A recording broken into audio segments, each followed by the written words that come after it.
Camina rodeado de escoltas. Es que puede ser un blanco del Tren de Aragua. Fue el primero de su institución en conseguir vehículos blindados porque los necesitaba en forma urgente. Vive y trabaja en una ciudad pequeña donde delincuentes y fiscales, criminales y policías se cruzan en la calle, compran en el mismo supermercado, en un lugar donde persecutores y perseguidos entrecruzan sus miradas. Unos tratan de esconder sus robos, sus extorsiones, los cadáveres de las personas que asesinan. Los otros, los fiscales que a ellos investigan, buscan pruebas, intentan esclarecer sus delitos para que sean sentenciados a la cárcel por muchos años. En Arica se vive el juego del gato y el ratón. No solo anda resguardado, protegido, algunos que trabajan con él han debido abandonar la ciudad y ejercer sus funciones desde lejos, porque el peligro era inminente. Otro debió trasladar a un hijo lejos porque corría peligro. Enfrenta a organizaciones que poseen todas las opciones. Si creen que es necesario, matan o extorsionan o torturan. Tienen enormes cantidades de dinero, cuentan con abogados y muchos de ellos sienten que no tienen nada que perder. Ha tenido éxitos y posibles derrotas, como el caso de la adolescente de 16 años que declaró contra integrantes del Tren de Aragua y que un día desapareció hasta el día de hoy. Ha tomado las medidas para que los que trabajan con él no se corrompan. Los adversarios, como les decía, tienen demasiada plata. Está en la frontera y lidera en el norte el combate del crimen organizado. En medio de tantas promesas sobre seguridad, hemos resuelto realizar esta entrevista temática para que usted conozca de primera fuente los desafíos que hoy tiene nuestro país. El fiscal de Arica, Mario Carrera, está hoy con nosotros. Gracias por venir. Gracias, fiscal. Muchas gracias a ti, Tomás, por la invitación. A ver, partamos por lo que está pasando. Homicidio, sicariato, tráfico de personas, tráfico de migrantes, contrabando, combate al crimen organizado. ¿No me equivoco si le digo que usted es el que está encabezando el combate al crimen organizado en Arica? Sí, hay equipo, pero ¿usted es el que lo encabeza? Bueno, sí, en la región de Arica me toca efectivamente liderar un equipo de muy buenos funcionarios y que hacen un trabajo diario que quizás es más silencioso, pero que ha dado buenos resultados. ¿Ha recibido amenaza? Sí, sí hemos recibido amenazas. ¿Usted? También. ¿Cómo llegan las amenazas? Lo que ocurre es que no es que hayamos nosotros tenido una amenaza directa, una llamada o una carta o alguna situación similar, sino que nosotros hemos logrado, le recuerdo, infiltrar, por ejemplo, esta organización. Por lo tanto, nosotros tenemos claridad de qué era lo que se conversaba al interior, qué es lo que estaban ellos programando hacia el futuro, y también manejamos información respecto de no solamente de nuestro agente encubierto en su momento, sino que de informantes y especialmente de los teléfonos que hemos incautado. O sea, en las conversaciones de ellos, ellos están planificando cosas contra ustedes. Sí, correcto. ¿Y qué planificaban? Bueno, hay que recordar que esto tuvo su momento más álgido el año 2021 y principalmente el año 2022. Ese año, incluso por la información que teníamos, que yo no podía hacer pública, evidentemente, ni siquiera a mis funcionarios en su totalidad, pero tomamos decisiones que hoy día las vemos a la distancia y es un poco volver a lo que pasaba en esa época.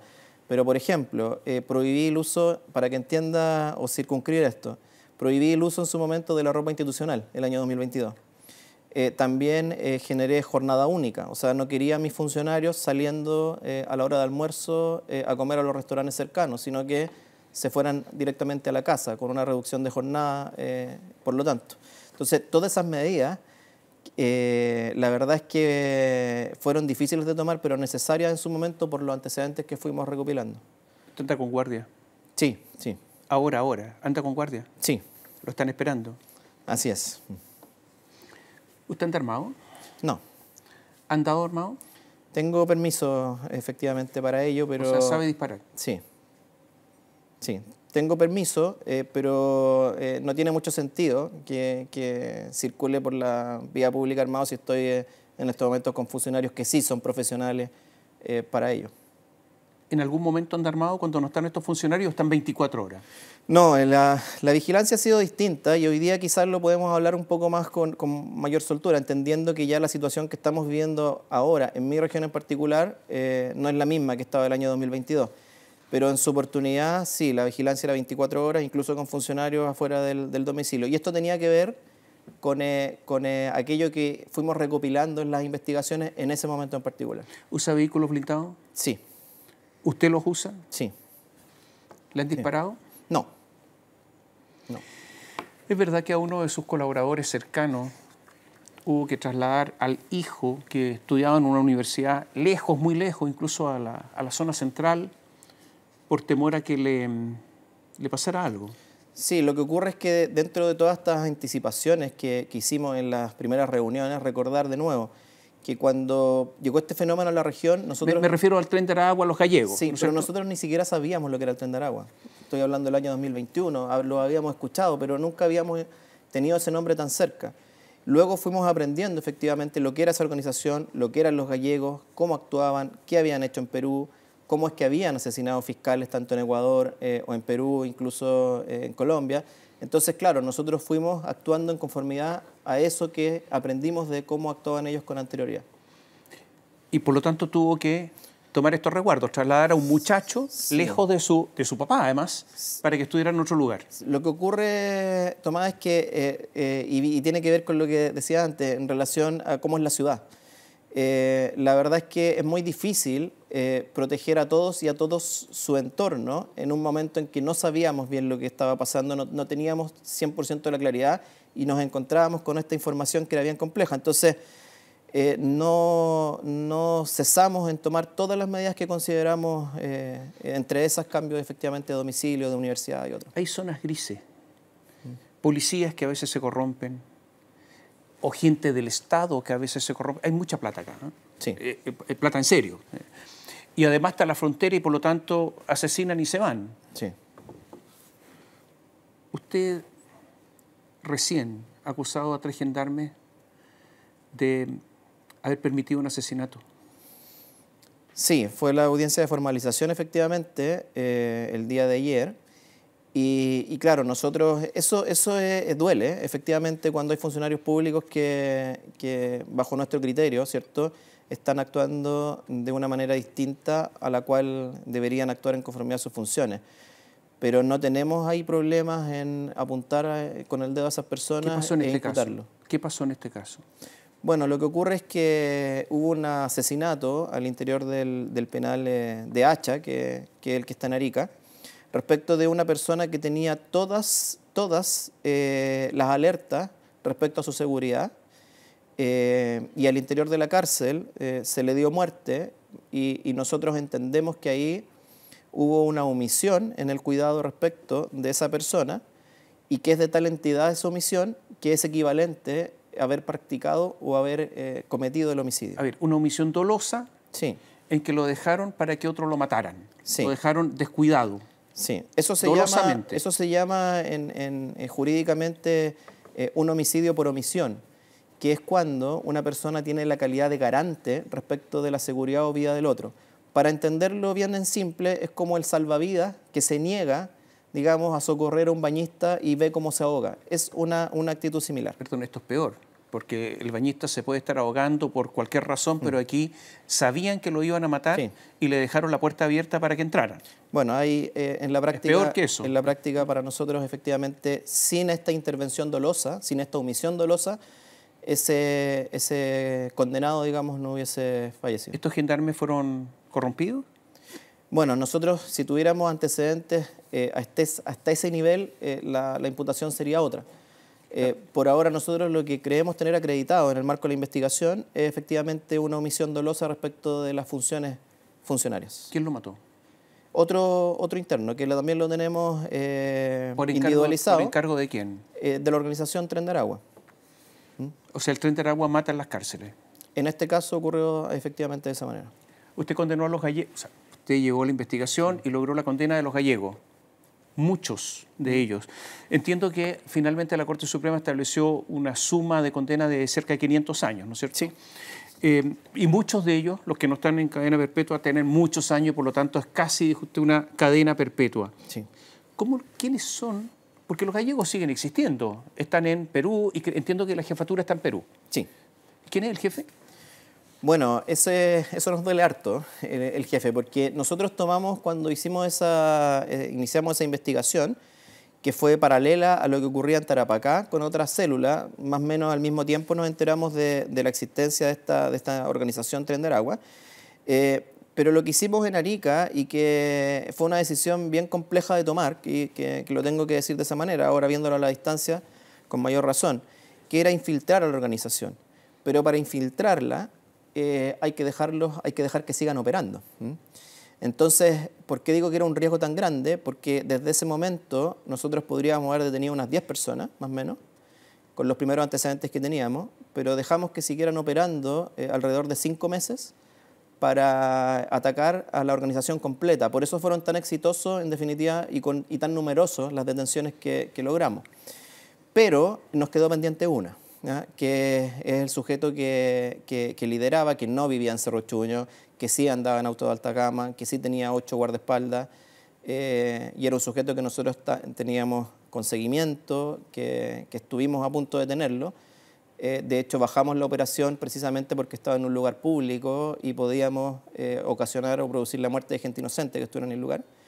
Y ese sujeto, en definitiva, logró huir en su momento, y por lo tanto es la carta que nos faltó detener y que se encuentra hoy día con orden de captura internacional. ¿Cómo se llama?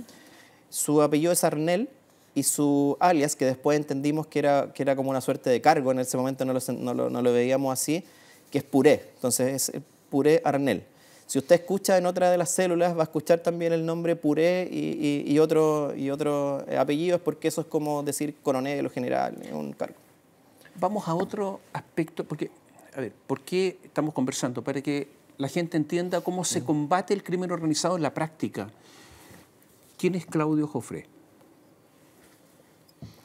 Bueno, él es el abogado de la mayor cantidad de integrantes de esta organización, no solamente respecto de la célula de los gallegos, sino que de otras de las células. De hecho, estuvo presente tanto en el juicio en Arica como en el juicio de Tarapacá y en otros también juicios que se han realizado aquí en Santiago. ¿Hay abogados que se especializan en defender narco? Sí, absolutamente. El abogado es como un médico. El abogado conoce todos los secretos de sus clientes. En eso consiste una buena defensa, conocerlo todo. ¿Este Claudio Jofré conoce todos los secretos del Tren de Aragua?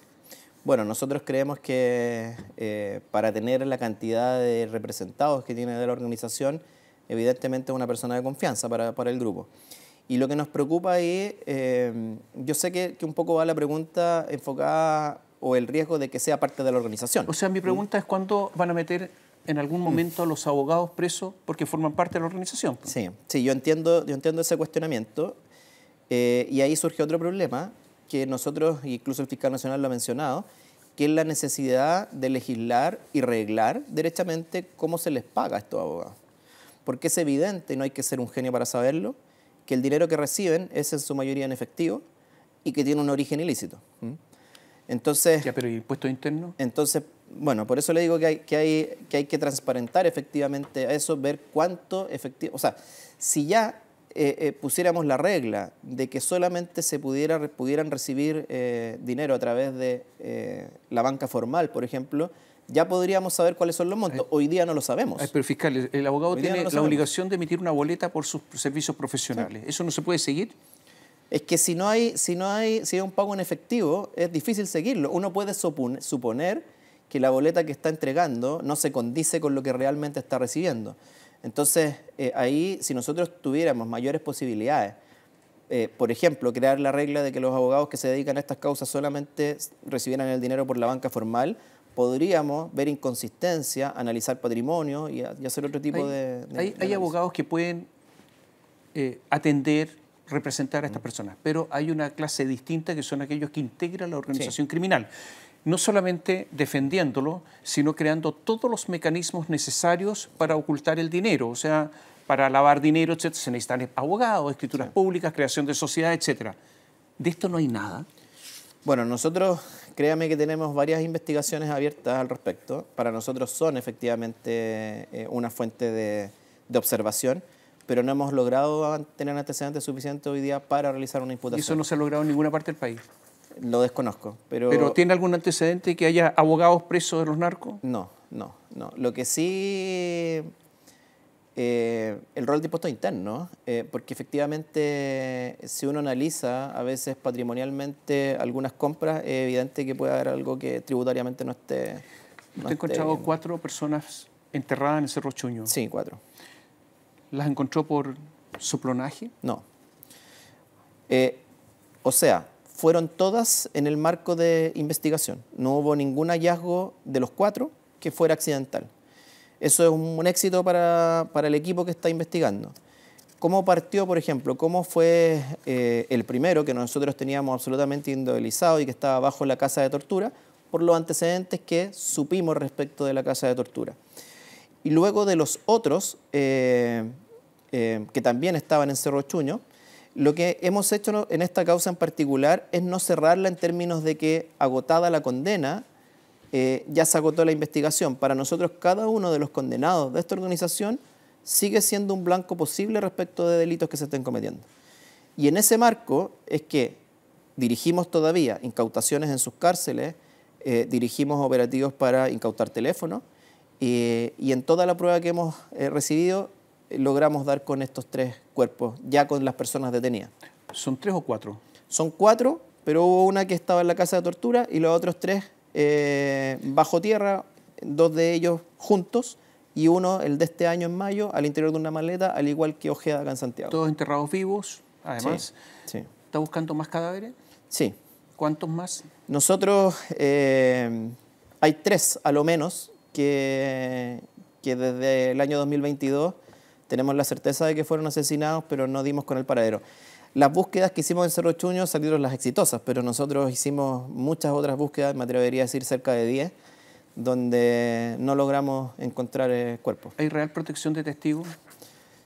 Sí, pero es un problema. ¿Hay testigos que se le han arrepentido a usted? Es un problema. No, lo de los testigos en materia de crimen organizado es un problema. ¿Y por qué lo planteo de esa manera? Porque Chile es un país demasiado homogéneo, con poca población, y nosotros al localizar o relocalizar un testigo, sobre todo a veces que está inmerso en este mismo ambiente de extranjero, es difícil que no den con él, efectivamente. O sea, dan con ellos. Nosotros hemos hecho todo para que eso no ocurra, pero lo que a mí me dejaría tranquilo, por ejemplo, es que estos testigos fueran reubicados derechamente en otro país, muchos de ellos, y creo que ahí es donde nos falta un poco mayor de coordinación. En Coquimbo, en una bencinera, ocurrió el asesinato de una joven mujer extranjera. Sí. Llegaron y la mataron. Sí. Y era una testigo protegida. Sí, esa testigo precisamente era testigo en contra de células del Tren de Aragua, era testigo para 2 fiscalías regionales, Tarapacá y Biobío. Estaba reubicada, se habían hecho por parte del Ministerio Público todas las acciones para trasladarla a otro lugar, y ese lugar fue efectivamente Coquimbo. Pero ¿cuál es el problema? Que la mayoría de estos testigos también de una u otra manera están involucrados o tienen cercanía al mundo criminal. Entonces siguen un poco en zonas de poco cuidado, por así decirlo, respecto a su seguridad personal. Y la organización dio con el paradero de esta mujer y efectivamente fue asesinada en un servicentro, como usted dice, en Coquimbo. Una mañana. Correcto. Hay tráfico de personas, no solamente tráfico de drogas, tráfico de otros tipos de cosas, hay tráfico de personas. Hubo el caso de una niña, una adolescente de 16 años que desapareció. Sí. Ustedes la tenían protegida porque había sido objeto de tráfico de personas, ¿no? Sí. Esta organización, una de las primeras cosas que hace es apoderarse de todo el comercio sexual. Ahí van gestando su primera red un poco de ingresos a través del cobro de vacunas respecto de quienes quieran ejercer la prostitución bajo al alero de ellos, y por otro lado, derechamente, con la venta de mujeres. Entonces, los gallegos, nosotros tenemos eso acreditado, que enviaban mujeres al resto del país. Entre esos, por ejemplo, a Puerto Montt, que fue donde se descubrió otra de las células. Y dentro de eso, efectivamente, cuando nosotros procedimos a los allanamientos de los locales de prostitución, de los locales o los clubes nocturnos, encontramos una menor de edad. Efectivamente era colombiana, si no me equivoco, tenía 16 años. Nosotros la sacamos del lugar, evidentemente, y gestionamos inmediatamente su entrevista investigativa videograbada, que es lo que hoy día protege a los menores, para después, a los niños, niñas y adolescentes, perdón, para después sacarlos un poco y que ya no vuelvan a declarar y salgan de la causa. Ese es un poco el objetivo de la entrevista. ¿Pero ella le sirvió a ustedes porque declaró? Sí, sí, ella nos entregó todos los antecedentes al día siguiente de que la rescatamos. ¿Qué ocurrió después? Ella no era víctima, no se sentía víctima. De hecho, ella era pareja, o por lo menos ella se sentía pareja de uno de los integrantes de la organización. Y su rol dentro de la organización, piensa usted lo desquiciado que es esto, pero el rol de ella dentro de la organización era prostituirse y con eso colaborar económicamente para la organización de la cual ella se sentía parte. Entonces ella fue trasladada a un centro del gobierno, del Sename, en esa época, y se estaba tramitando su traslado por medida de protección a otra región, contra su voluntad, porque ella, reitero, no se sentía víctima. Sin perjuicio de ello, al final huyó en esto que se compraban los pasajes por parte de esta organización del gobierno, y al final su traslado nunca se concretó, logró abandonar la casa y nosotros nunca más supimos de ella. Usted anda en autos blindados. En Chile hay un comercio de autos blindados. Cualquiera puede comprar si tiene los recursos. Incluso hay un comercio secundario, es decir, se pueden comprar autos o vehículos blindados usados. Pero ocurre que no hay un registro de quién los compra. O sea, los narcos pueden estar comprando autos blindados y enfrentarse a los carabineros con autos blindados. Eso es un gran tema, efectivamente. Otros países que van más adelante tienen esto absolutamente regulado. Si usted quiere tener un auto blindado, tiene que inscribirlo y tiene que estar y constar en el registro. Y si usted después lo vende, eso tiene que dar claridad, digamos, del destino de ese vehículo. Hoy día, no solamente cualquiera puede blindar un vehículo, sino que yo me imagino después el gobierno de Chile, mi institución en particular, por ejemplo, en el procedimiento ya cuando se dé de baja los vehículos, en teoría podría también comprarlos cualquiera en el remate que se realice. Y enfrentarse con ustedes. Sí, eso es un riesgo que debe legislarse porque no podemos mantener esa situación, eso es evidente. ¿Cómo se explica que hasta hace no mucho tiempo autoridades chilenas negaban la existencia del plan del Tren de Aragua y decían que era un mito? Sí. ¿Se acuerda quiénes eran? Sí. ¿Quién lo dijo? El señor Monsalves lo dijo por ahí para el 2021. No recuerdo quién más. Bueno, jefe de la Policía de Investigación, ni más ni menos, ¿o no? Bueno, ese no lo recordaba, pero me quedó patente la otra porque lo vi de muy de cerca. Hubo un acuerdo con el gobierno de Nicolás Maduro en temas de seguridad y de intercambio de información. ¿A usted le entregaron ese acuerdo para saber cómo usarlo? La verdad es que para nosotros la comunicación con Venezuela ha sido muy pobre. ¿Pero con este acuerdo? No hemos tenido resultados. ¿Nunca? ¿Pero supo del acuerdo en el texto? ¿Tú tienes el texto, sabe cómo hacerlo o no? Nos llegó cuando esto se estaba firmando y se creó una pequeña polémica efectivamente en aquella oportunidad. Pero en la práctica, nosotros que trabajamos a través de Interpol, sobre todo, no hemos recibido toda la información que quisiéramos. Donde sí hemos recibido, y en esto hay que ser a veces justo, es en comunicaciones directas con fiscales de a pie, digamos, de Venezuela, que nos han efectivamente a veces respondido y enviado información. Pero por la vía formal, ya para que nosotros la ocupemos en causas nuestras, la verdad es que ahí no hemos tenido apoyo. El director de la Policía de Investigaciones dijo, hay un problema basal, y es cómo identificamos al extranjero que no está enrolado en Chile. Viven en Chile, se desplazan por Chile, cometen delitos, pero no sabemos quiénes son. Y en la frontera pasan y pasan. Fíjese, hay un reportaje que estaba leyendo antes de esta entrevista que es del 2018. El 2018 el gobierno de la época anunció el plan, parece chiste, perdón, pero Frontera Segura. Frontera Segura, sí. Estamos en el 2025 y no es nada de segura. Pasan como Pedro por su casa, ¿no? Bueno, yo recuerdo el año 2021, si no me equivoco, a un medio de comunicación le señalé efectivamente que a Chile entraba y salía el que quería. El año 2024, el año pasado, el que era fiscal regional de Tarapacá, Raúl Arancibia, dijo que la frontera está sin control, que hay pasos que se cierran a las 18 horas, la burocracia, y después pasa el que quiere, seguramente porque no hay gente, dice, pero hasta las 18 horas, pero esto es ridículo. Bueno, sí, eso lo dijo el fiscal regional Raúl. Arancibia, sí. Raúl Arancibia tenía bastante razón. de hecho. Pero, por ejemplo, nosotros hicimos un esfuerzo grande en Arica y desde el 1 de enero de este año, la Fiscalía, que no estaba antes en frontera, nunca estuvo considerada en frontera, producto de todo lo que ha pasado y un esfuerzo bastante grande de los funcionarios de mi región, hoy día, por ejemplo, tenemos una oficina abierta 24/7. O sea, tenemos una oficina en el lugar, en la frontera, en Chacayuta, en 3 turnos diarios y que atiende las 24 horas. ¿Y las otras partes? A ver, yo sé que No, en las otras también, porque el complejo funciona hoy día 24 horas. Está bien, No yo es sé que en como Arica hay otros. unos autos en el aeropuerto. Sí, Y en el aeropuerto le dicen, ¿dónde va usted? A la frontera. sí. Y suben. Sí. Entonces el auto va y dice, ahí están los militares. Pase Yo por quiero- allá. Yo quiero ir por el otro lado. Entonces le indican dónde está el paso no habilitado, que es el clandestino. Está todo organizado. Sí, A ver, todo esto funciona. Lo que ocurre es que acá voy a hacer un matiz, porque efectivamente con la misma fuerza que dije el 2021, que entraba y salía el que quería, en esa época el estacionamiento todos lo sabíamos dónde se estacionaban esos vehículos y después uno veía la fila de personas yendo para allá y viniendo para acá. Hoy día eso no es tan así. No es una frontera perfecta, pero hoy día no es efectivamente tan fácil. Hoy día hay más tecnología y hay más personal de ejército. ¿Es una frontera 100% digamos impermeable? No. Pero todavía le siguen indicando dónde está el paso no habilitado. No, hoy día está ocurriendo otro fenómeno, Tomás, que es distinto. Hoy día la indicación es otra. Hoy día lo que están haciendo, estas personas llegan hasta la línea de la Concordia porque ya el ejército ha resguardado de muy buena manera, creo yo, todo lo que rodea al complejo, pero la gente va por el complejo mismo, se queda en la línea de la Concordia, o sea, no pasan para allá y uno ve todos los días como un número de 10, 15, 20 personas se instalan ahí.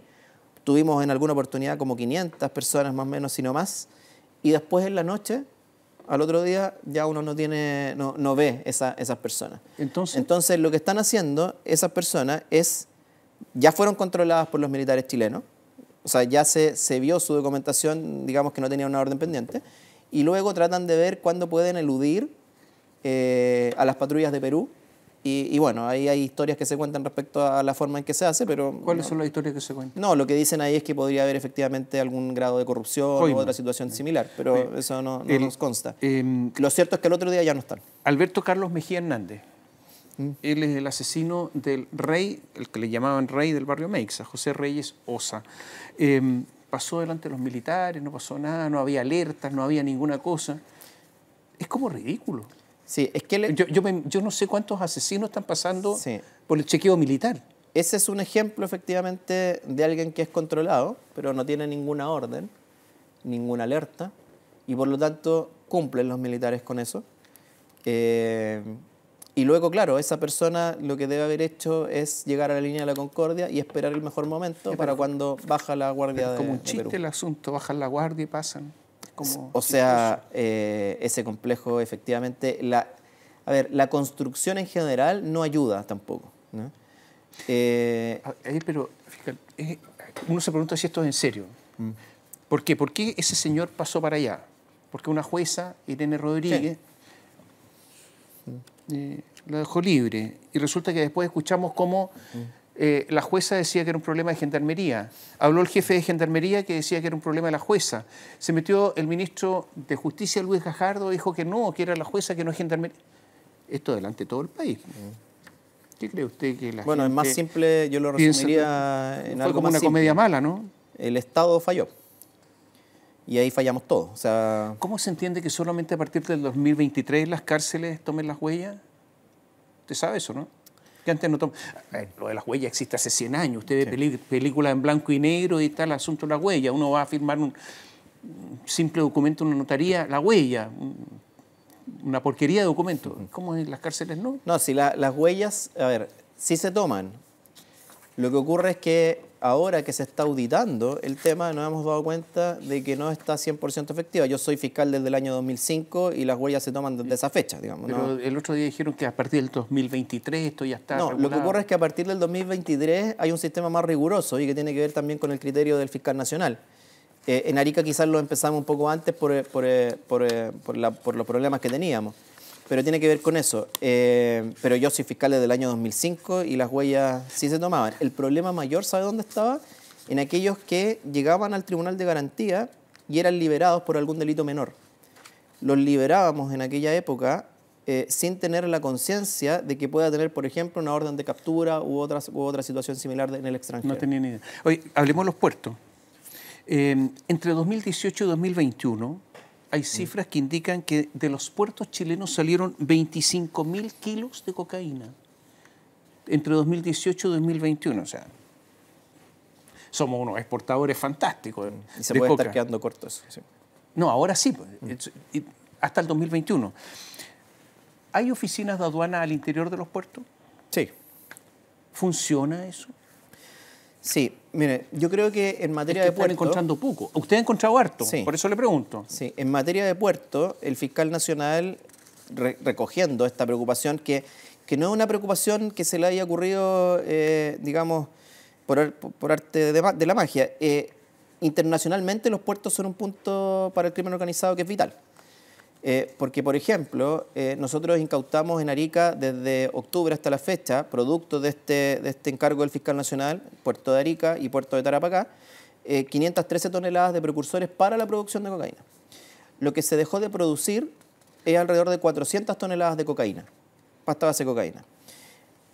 Claro, usted cuando me dice 25 toneladas en varios años, yo le estoy diciendo, mire, acá venían y detectamos, porque pueden haber otras que no hayamos... Está hablando de cocaína ya elaborada. Claro, sí. 400 toneladas. Sí.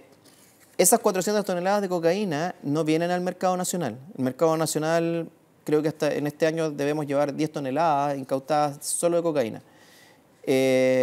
Esto va evidentemente al resto del mundo. Asia, fiscal, Medio Oriente, pero lo que usted Europa. incautó, muchas, son precursores, ¿no es cierto? Sí. Químicos. Sí. ¿De dónde vienen? De China. ¿Los chinos cooperan? Mire, me llamaron de Hong Kong, en realidad. Cuando se produjeron estas incautaciones, fue gente de la Embajada de Estados Unidos de América, recibimos llamadas de Europa, recibimos llamadas de China, o sea, de Hong Kong, en realidad. No de China, claro, exactamente. De Hong Kong. Sí, hay que hacer esa salvedad.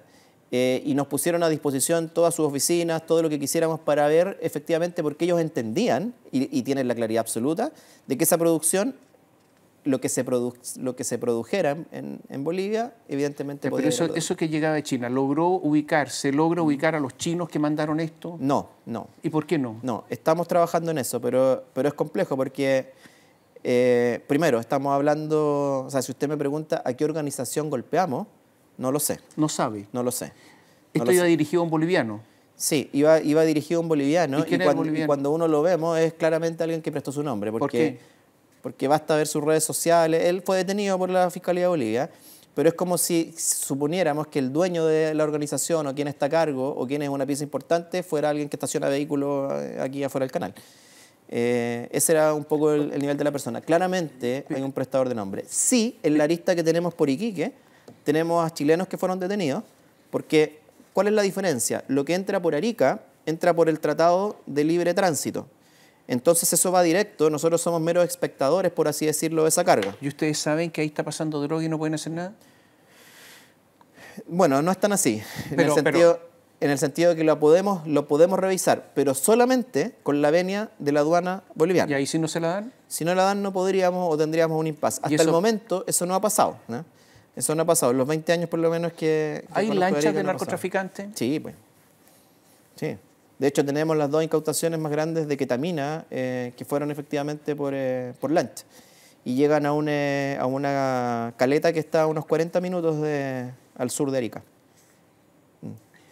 Ahora, esta cantidad enorme de precursores químicos, enorme, ¿cuánta plata significa eso? No, es que...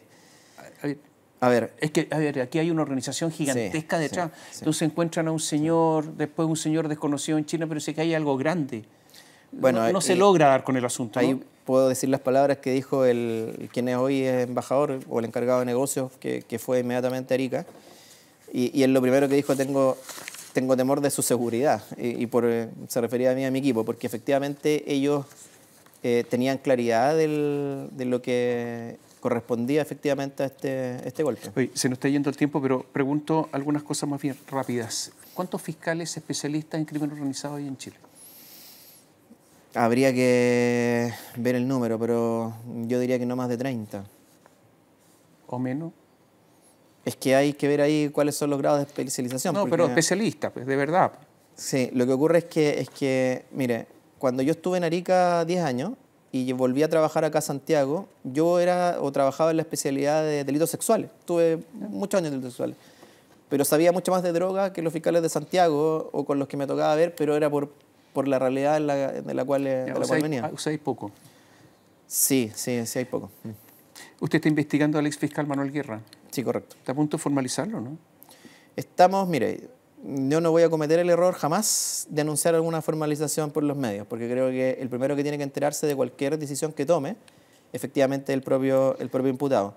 Pero el equipo ha trabajado duro, acá hay mucha información, son muchas aristas, pero ya más o menos tenemos acotado y estamos en etapa de tomar decisiones. ¿Las investigaciones han sido conducentes a probar eventuales delitos?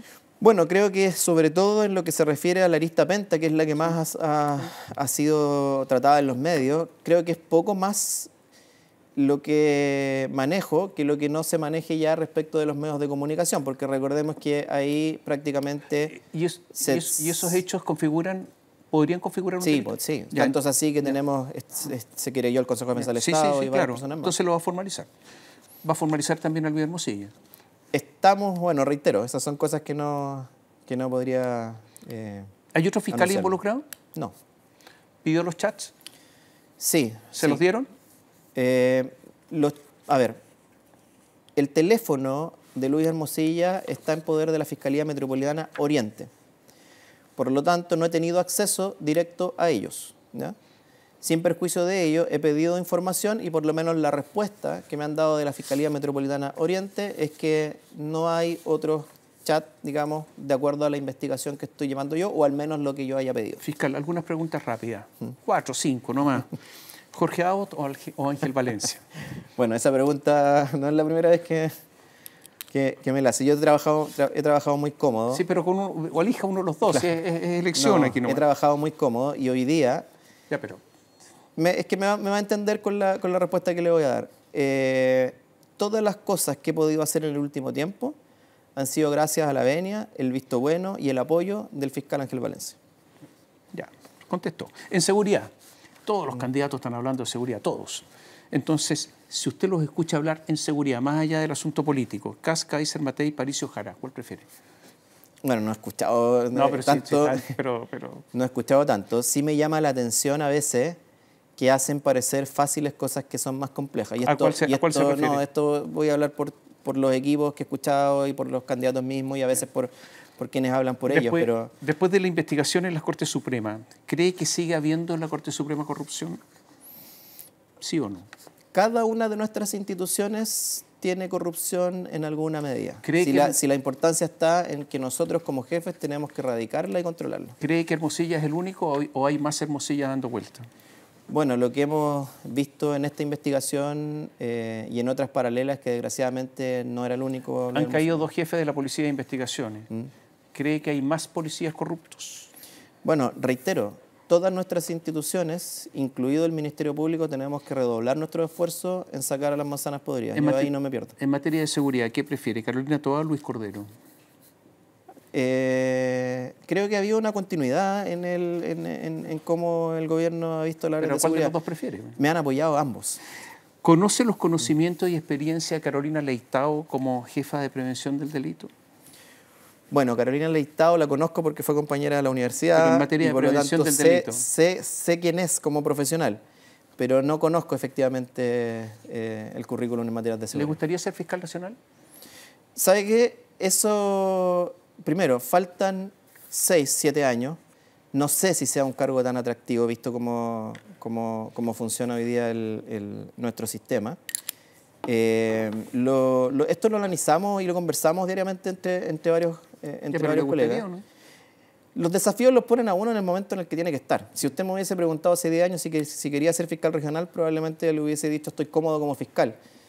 A veces uno toma decisiones porque en el momento se producen ciertas circunstancias que ameritan que uno esté presente.